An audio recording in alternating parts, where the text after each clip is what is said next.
Welcome to the Outside the Business Boxes podcast, where we're talking about how to ignite your business today for the future using systems for everything you do in your business to make your life, your employees' lives, and your customers' lives easier for you to ultimately enjoy your business and, of course, make more money. I'm your host, Chad Murray. Thank you for joining Outside the Business Box podcast. I'm Chad Murray. I am your host. I am the most, or I'm not. I don't know. But let's talk today about a topic that has changed me and my business several times over the years. And it's, are you thriving? Are you stagnant, or are you dying? And so you can't always be thriving, or can you? So the question here is what are you doing and what have I done to always stop the stagnation? Because you are going to stagnate. That's going to happen. But the recognition of it is where you get to the pains of, holy shit, I have to do something, right? I've had that in the past, in this year. And I finally had some really big epiphanies. So let me talk about what it is. And you have to figure out, if you are building a business as you get bigger. I think a lot of people's fear are, well, how am I going to schedule more appointments? How am I going to keep more people busy?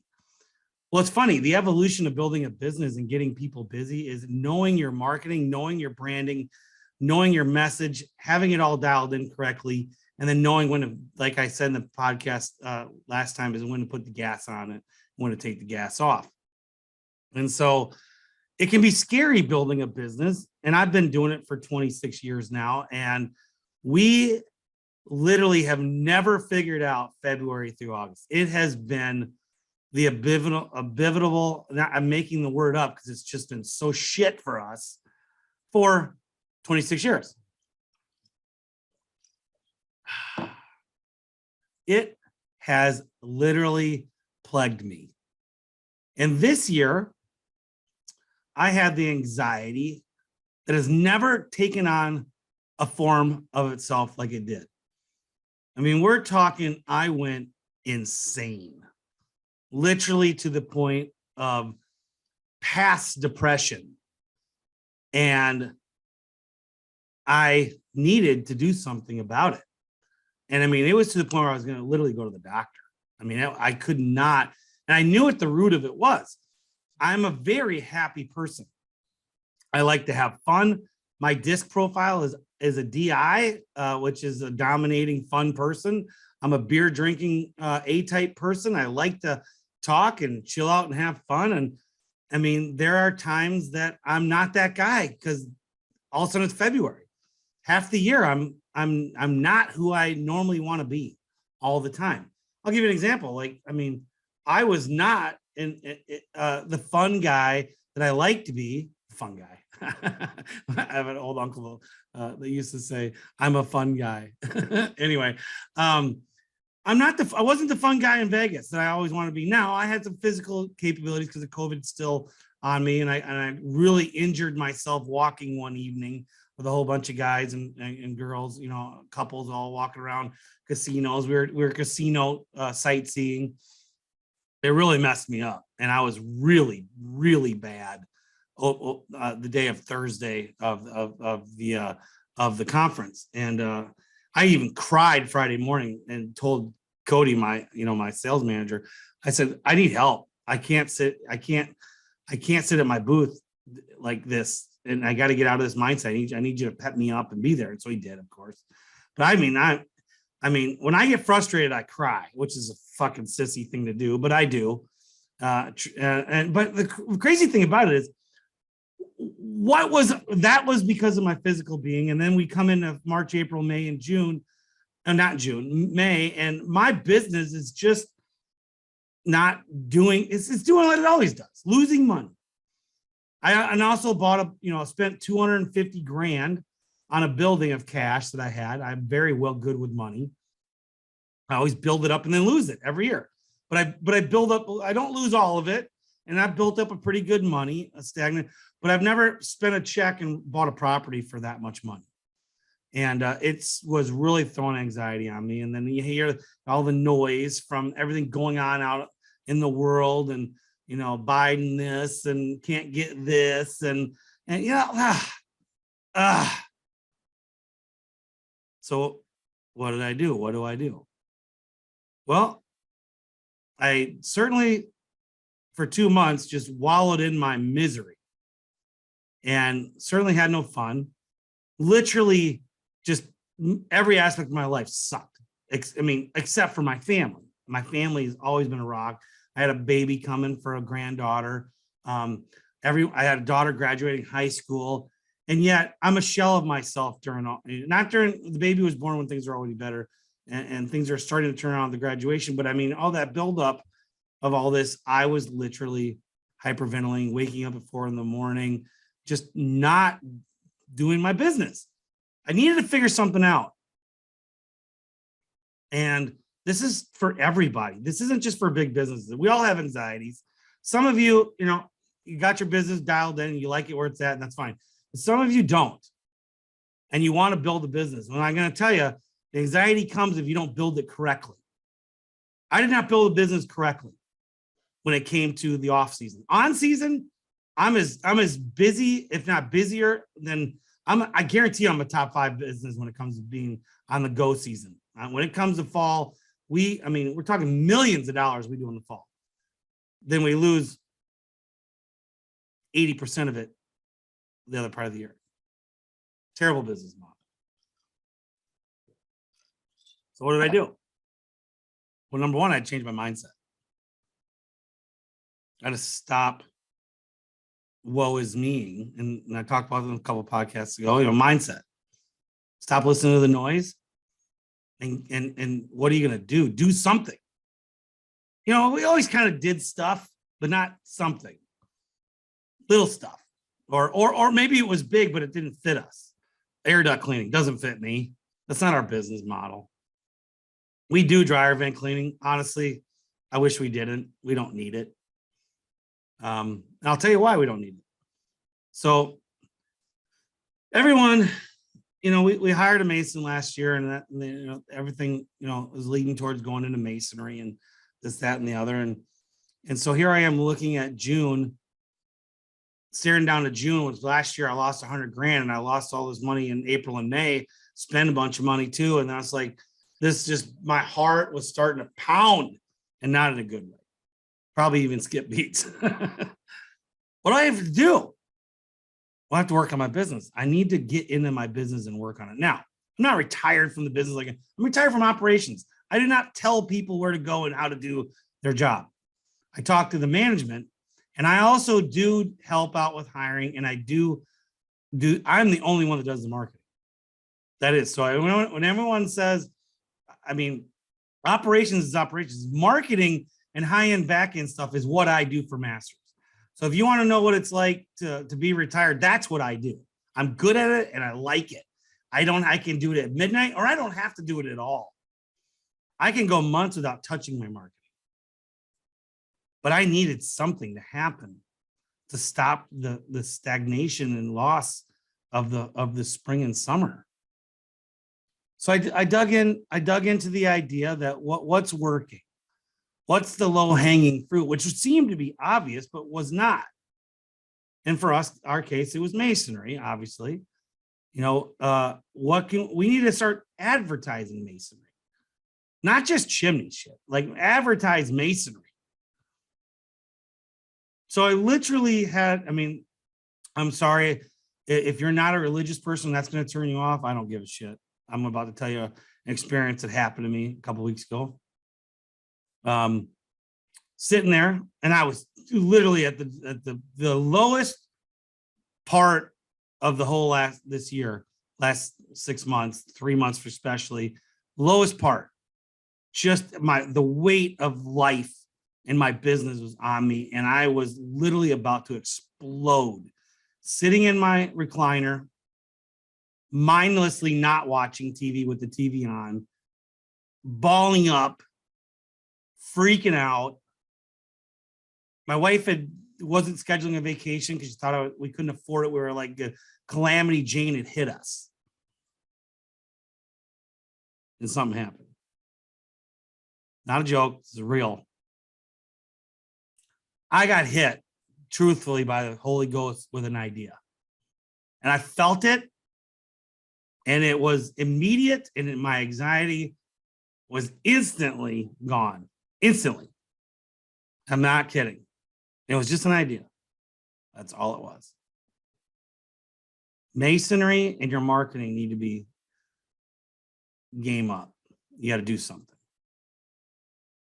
And I even knew what to do. I knew instantly what to do. I'd already hired Hosio, my marketing company, to do my do landing pages for AdWords and be able to do all that. And I knew I needed to go into the land pages. I need to make a masonry landing page. I need to do it. I need to word it the way I want to do it. I need to, get everything where I can see where it's coming from on a metered number or, a tracking number, have its own form. So so that was on Sunday when I got the epiphany. And I slept literally went to bed at 11 o'clock, but woke up at 4 a.m. Not because I was anxiety ridden, because I was super excited. But I tell you that 5 hours was like I was in deep, deep sleep. Woke up at 4 a.m. and just literally ran to the coffee maker, hit the button, and came in the office and just went to town building one landing page for masonry. And then I did a gamble because I own my own AdWords account. I don't have some marketing company own my account. I went and put a dumb number on that Monday of, I think it was $2,000 on my advertising on Google AdWords. And I knew, because I know my numbers, that our average ticket's 4,800, our SBO is 1,850, that our closing ratio is right now at 42%, which is not as good as we'd like it. That if I go and spend $2,000 a day in AdWords and we get the appointments, this should be a home run. Guess what? I play for the Yankees now. I fucking hate the Yankees too. But I'm wearing pinstripes. I am knocking the ball out of the park. Big time. We are on 2 straight weeks of doing $100,000. My bills are only like at $70,000. And we are making 20 to 30 appointments 4 days a week.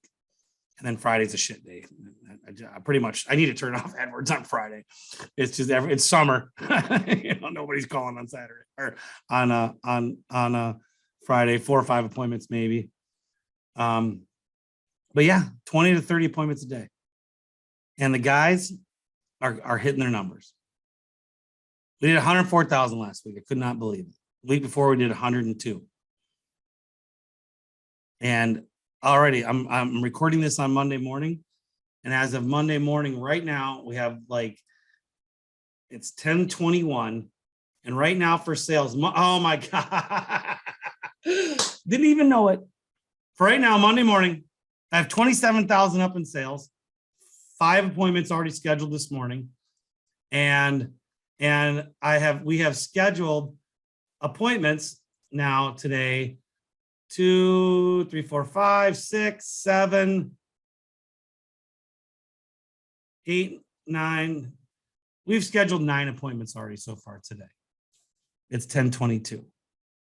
Oh, and by the way, I don't have 2,000 anymore. I'm dialing it down and down and down. I believe we're at 1,800, not a lot.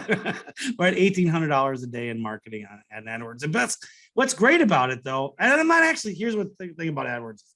If you have it all dialed in correctly, you don't actually spend all that money. Like on the slower days, like we don't typically hit the $1,800 to $2,000 mark on Thursdays. And we certainly don't on Friday. So you can keep it on, but we don't. I think last Friday we spent $400 on AdWords. No one was clicking, so they didn't charge me. That's a myth that AdWords will just run through your budget no matter what. Facebook will. They'll run through your budget.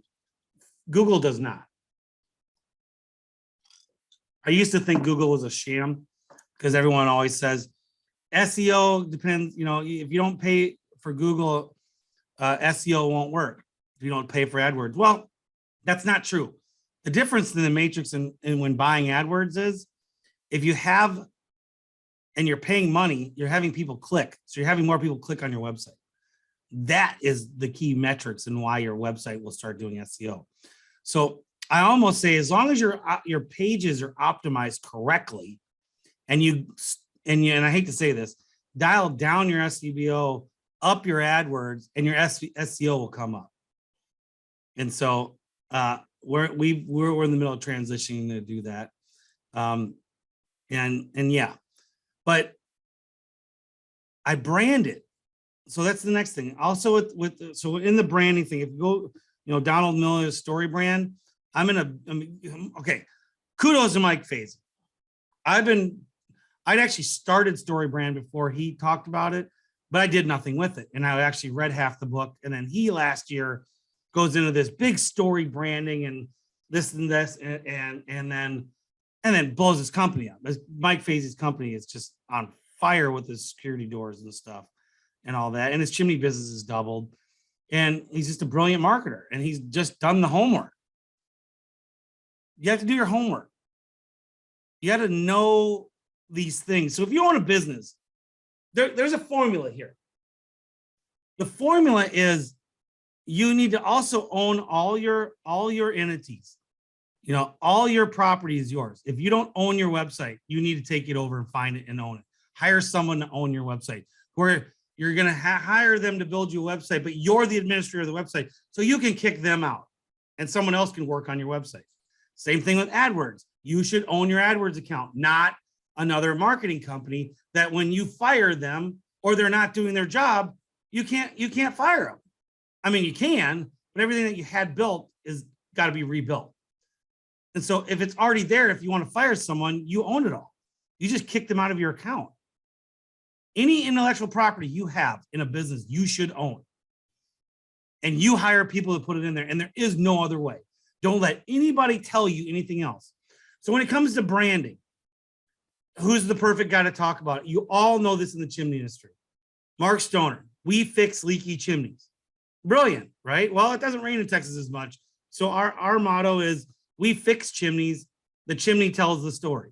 And we're actually going to maybe even brand it even differently now that we're being more of a masonry company as well. And I'm working on that. I actually have the story brand. If you go buy Story Brand, the book or Audible, you'll get a link to helping build your story out on how to do it.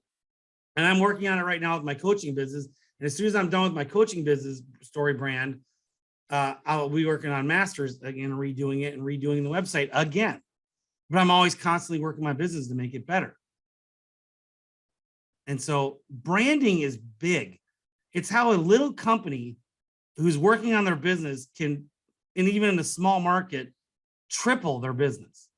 I kid you not, triple it.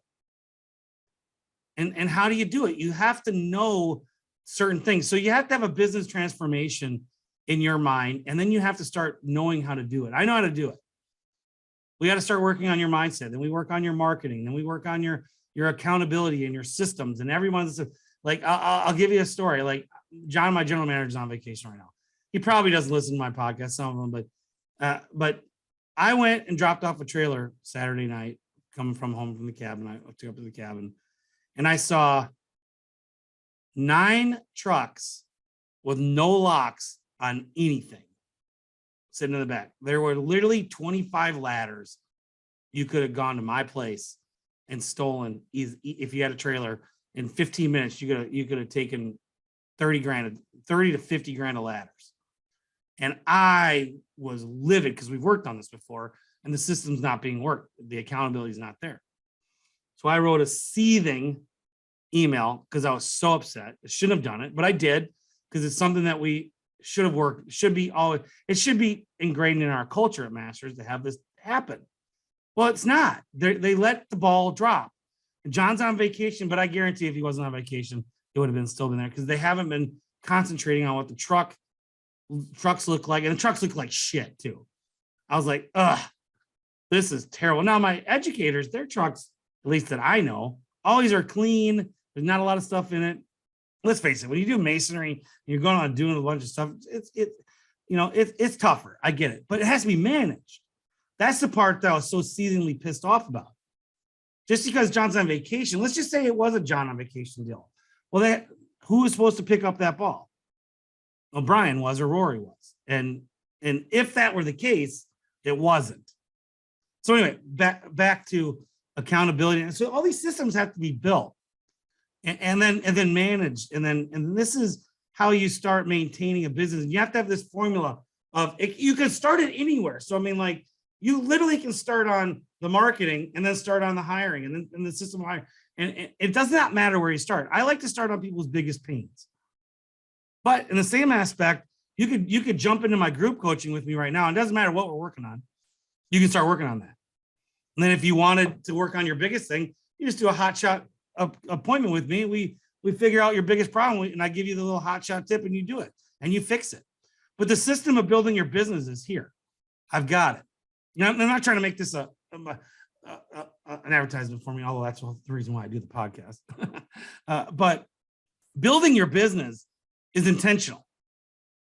And to build and brand and to make sure that it is growing and scaling most of the time, you have to be intentionally doing stuff on it.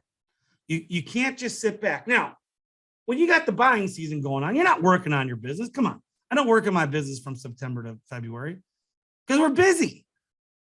But when you're not busy or you're just steady busy, you should be doing something at all times.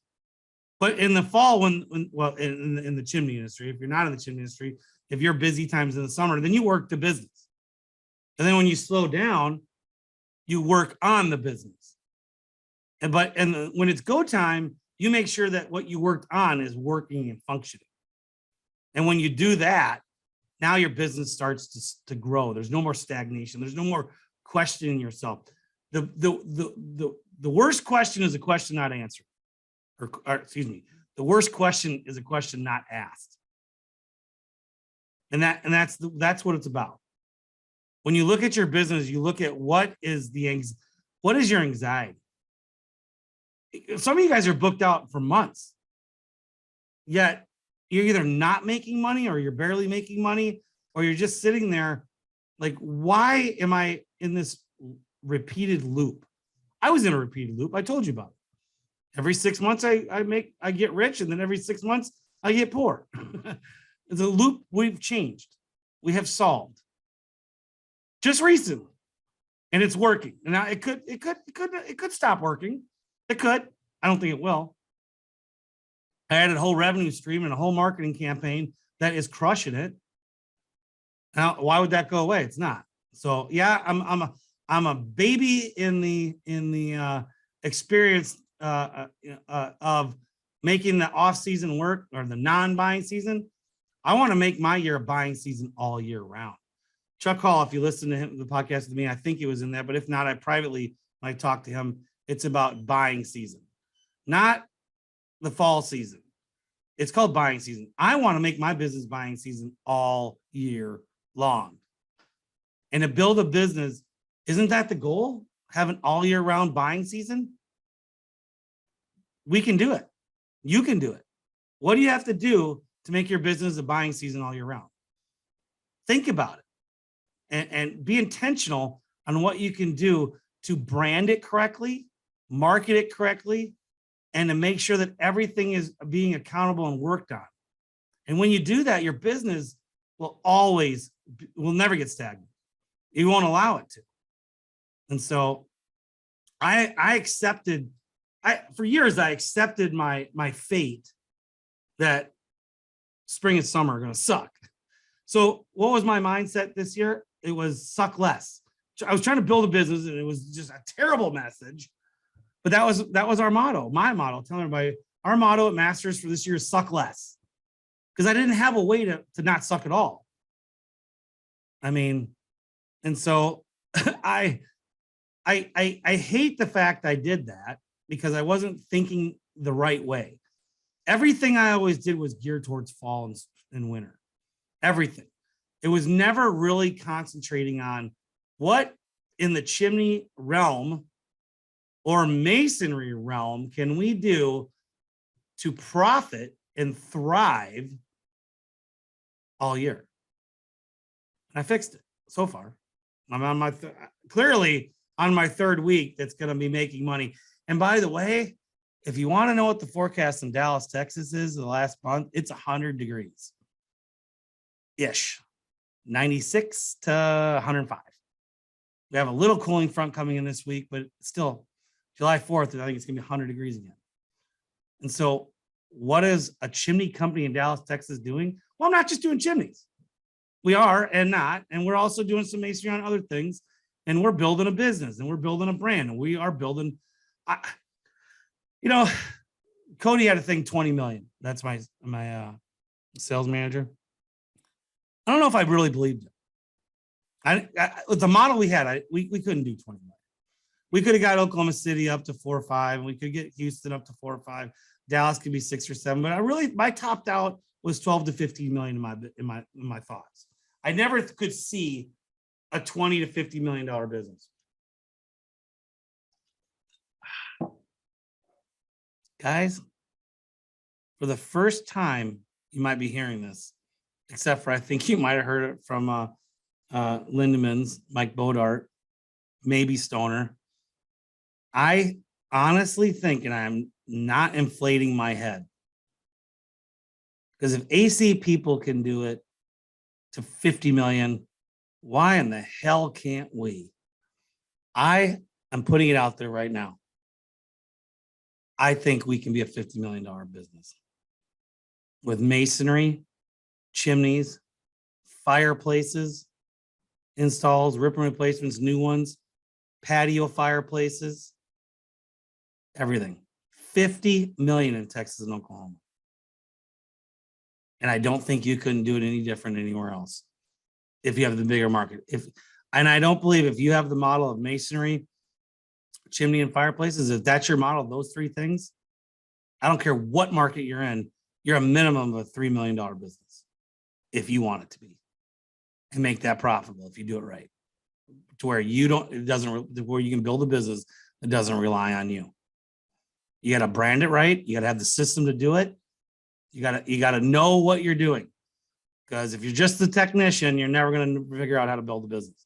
But if you want to build the business and you can build the business correctly, and you have your core sayings and your marketing messages correct, and you got the right people, you're inspiring, you're a leader. Here's what the best leaders do, by the way. They build leaders. I lead to build leaders. I don't lead to lead the guys. I don't want to be the leader. I want to lead my leaders to lead everyone else. We inspire our new people to be leaders day one. And that's how we build leaders. And we're doing it. We're going to do it. And we're going to keep doing it. We're going to keep learning how to do it. So guys, the message today is honestly, you can brand your business better. You can build your business. You can stop stagnation by working on your business. Everything you can do with your business, and you can change. You can change or transform your business into being the machine you want it to be. And it starts with you. And after it starts with you, you can learn from anyone, free, paid, or whatever, to do it. Now, if you want to transform your business, here's my shameless plug. Go ahead and, by God, stop listening to this podcast and start calling, because I know some of you people need help. Get on the phone. Call me at 972-877-3585 or text me, and let's build a plan to transform your business. Not tomorrow, not next year, not next month, now. It's never too late, and it's not too soon. It's now. Let's build a business that doesn't rely on you, but you can be there if you like. That's the point. So guys, that's my time outside the Business Box podcast. Again, if you want to contact me to have me work with you to transform your business, 972-877-3585, or go ahead. I'm going to make it easy. I have 2 different emails now. I'm going to give you the easier one, outsidethebusinessbox@gmail.com. There you go. Email me, text me, message me on Facebook, whatever you want to do. For that, thank you. Enjoy your summer.